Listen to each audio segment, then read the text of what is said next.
Hello viewers, आज Michael Jackson का birthday है और मैं उनका बहुत बड़ा फैन हूँ, इसलिए मैं इस गेटअप में भी आया हूँ उनके डेंजरस सॉन्ग जिसमें उन्होंने कोट पैंट टाई पहनी थी। आइए उनके कुछ फैक्ट्स के बारे में आज जानते हैं। माइकल जैक्सन का जन्म गैरी, इंडियाना में हुआ था, जो कि एक अमेरिकन स्टेट है, और उनका जन्म हुआ था 29 अगस्त 1958 में। उनके जो फादर थे वो एक बॉक्सर थे और वो गिटारिस्ट भी थे, साथ ही साथ वो क्रेन ऑपरेटर भी थे और वो स्टील वर्कर भी थे। साथ ही साथ उनकी जो मदर थी वो जेनोवा विटनेस चर्च में भी काम करती थी। साथ ही साथ उनका एक डिपार्टमेंटल स्टोर भी था। फाइनेंशियल स्थितियाँ इतनी अच्छी नहीं थी, लेकिन उसके बावजूद भी माइकल जैक्सन के साथ उनके 5 भाई और उनकी 3 बहनें रहती थी और सारे के सारे बच्चे एक ही कमरा शेयर करते थे। ये स्थिति तब तक रही जब तक माइकल जैक्सन का जो पहला एल्बम आया, जब उनका एक गाना आया जब वो 10 साल के थे। उसके बाद वो वेस्ट हॉलीवुड में सेटल हो गए, जहाँ पे उनको एक घर मिला जो कि 4 टाइम्स लार्ज था उनके घर से, जो उनका घर गैरी, इंडियाना में था। 1965 में उनकी पहली एल्बम आई जब वो 5 साल के थे और उनके पापा ने उन्हें अपने भाइयों के साथ मिलके एक बैंड बना के दिया जिसका नाम रखा गया जैक्सन ब्रदर्स, जिसमें 5 लोग थे और ये भी एक सुपर हिट गया था ये बैंड भी। और साथ ही साथ इसमें बहुत सारे गाने रिकॉर्ड हुए, जैसे कि big boy, I will be back. वो पहले ब्लैक आर्टिस्ट थे जिनका सॉन्ग आया था MTV पे, जिसका नाम था बिली जीन्स। और 1983 में उनकी सबसे ज्यादा मेगा हिट एल्बम गई जिसका नाम था थ्रिलर। उसकी कम से कम 65 मिलियन कॉपीज पूरे बिकी और उनकी जो कॉपीज थी वो एक हफ्ते में कम से कम 10 लाख यानी कि 1 मिलियन कॉपीज बिक चुकी थी, सबसे ज्यादा पीक पे। तो आप सोच ही सकते हैं, और आज भी ये सबसे ज्यादा मोस्ट सेलिंग एल्बम है उनकी। और 1983 में ही उन्होंने मून वॉक किया और उन्होंने अपना बिली जीन्स वाला भी उन्होंने शो किया। उसमें उन्होंने 47 मिलियन व्यूअर्स आए हुए थे और ये कंसर्ट उन्होंने मोटाउन में किया, जो कि उनकी बहुत अच्छी सक्सेस रही थी। और जो उनका गाना था बिली जीन्स, वो एक ट्रू स्टोरी पे भी बेस्ड था। और साथ ही साथ उनके जितने भी गाने आए वो सबसे ज्यादा एक्सपेंसिव गाने आज की हिस्ट्री में बने हैं। और साथ ही साथ जो बीटलेस एक एल्बम है, उनके भी वो बहुत शौकीन थे, इसलिए उन्होंने वो वाली एल्बम का भी उन्होंने पेटेंट करवाया, उन्होंने अपना राइट लिया और वो करवाने के लिए उन्हें खर्च करने पड़े $47 मिलियन और उसके बाद 2008 में उन्होंने बेचा $700 मिलियन में।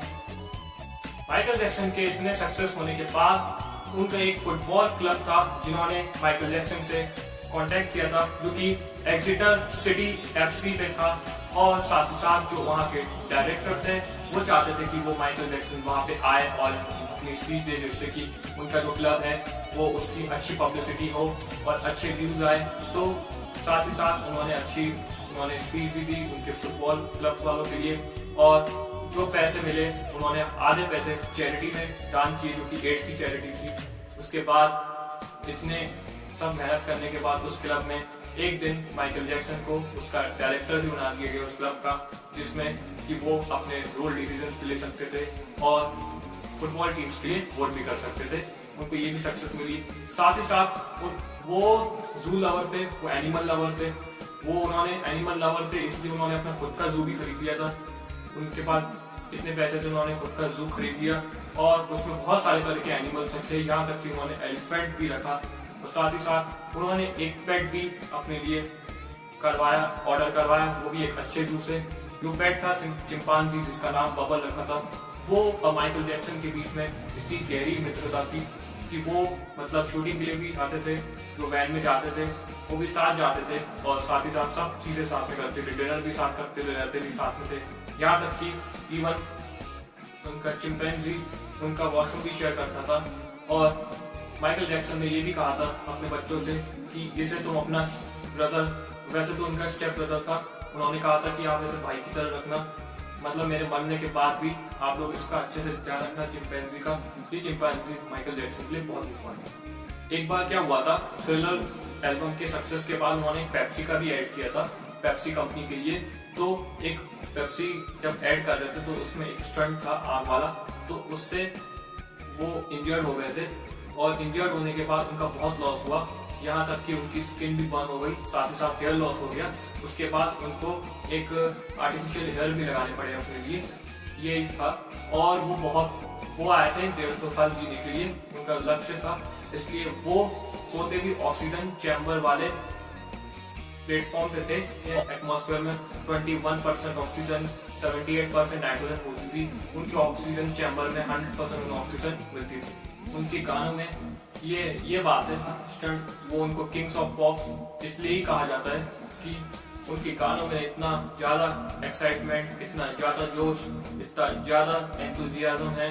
और मैंने कमेंट भी पढ़े बहुत सारे यूट्यूब में गानों के कि उनके गानों में 0% ऑटो ट्यून रहता था, 100% पूरा उनका टैलेंट रहता था। बहुत पॉजिटिव कमेंट। वो आज भी हमारे साथ वो जिंदा है हमारे गानों के बीच। उन्होंने जो डांस किया, उन्होंने जो सॉन्ग राइटिंग की, साथ ही साथ उन्हें बीट बॉक्सिंग में भी बहुत शौक था, तो आज इन्हीं सबके बीच वो जिंदा है। और मैं आप लोगों को उनके कुछ कोटेशन बताना चाहता हूँ। उन्होंने एक कोटेशन दिया था अपना कि the greatest education in this world is to see the masters at work. इनका ये कोटेशन। दूसरा quotation, I will not stop helping people and loving people the way that lord Jesus do. इनके दो quotation मेरे को बहुत अच्छे लगे। वो भगवान में भी बहुत बिलीव करते थे, वो प्रेयर भी करते थे जब भी उनका कोई कॉन्सर्ट होता था, बहुत रिलीजियस भी थे और साथ ही साथ वो लोगों को प्यार करना भी सिखाते थे। ये उनका बहुत अच्छा है, इसलिए मैं उनसे बहुत इंस्पायर हूँ। फिर से हैप्पी बर्थडे बोला था।